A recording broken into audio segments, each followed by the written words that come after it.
I'm Issei Sagawa. I was born in Japan in 1949 to a wealthy family. I was very small when I was born, about the size of the palm of my hand. From a young age, I faced health problems that caused my strange and introverted personality to form.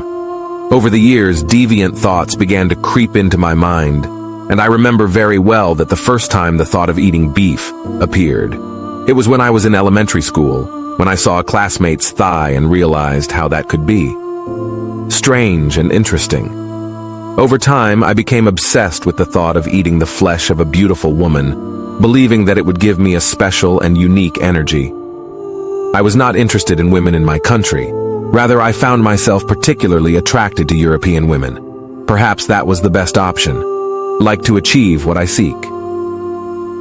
One summer day in 1973, I saw a tall German woman walking down the street, so I decided to follow her to his house. I entered the house and found her sleeping on the bed. The thought of taking a slice of meat from her ass came to me, to take a bite out of it.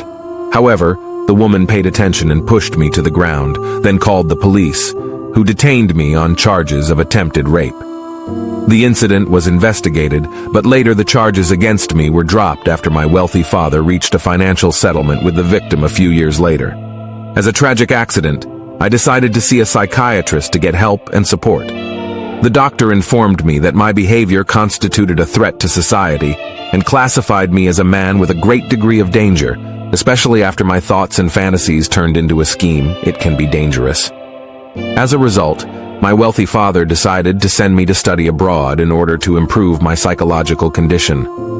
I traveled to Paris in 1981 to complete my studies there. However, my old dream of eating a woman's flesh did not leave me, and it haunted me throughout that period.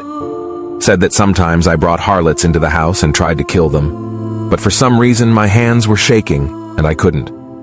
The trigger is pulled. On June 11th, 1981, I invited my 25-year-old Dutch classmate René Hardevelt to my home under the pretense of helping me translate some texts. Poems.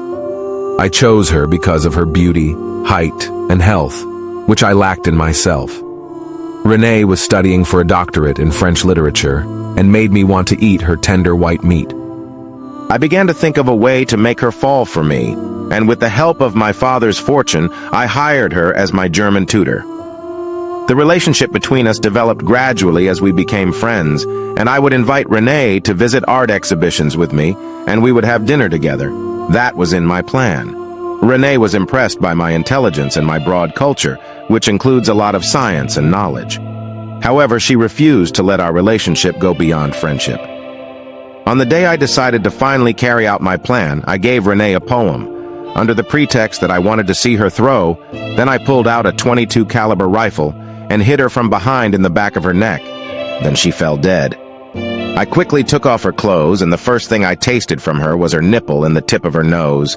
Then I took the meat of her buttocks and wanted to eat it. It bit my teeth, but I found it difficult to eat it because human skin is difficult to puncture with the teeth. That is why I used a butcher's knife. The taste of her meat could be described as that of raw tuna in a sushi restaurant, and I had different parts of her body, once with mustard, and once with frying, and I had sex with her corpse while listening to the poem she recorded in her voice. In the morning, I ate more of her flesh.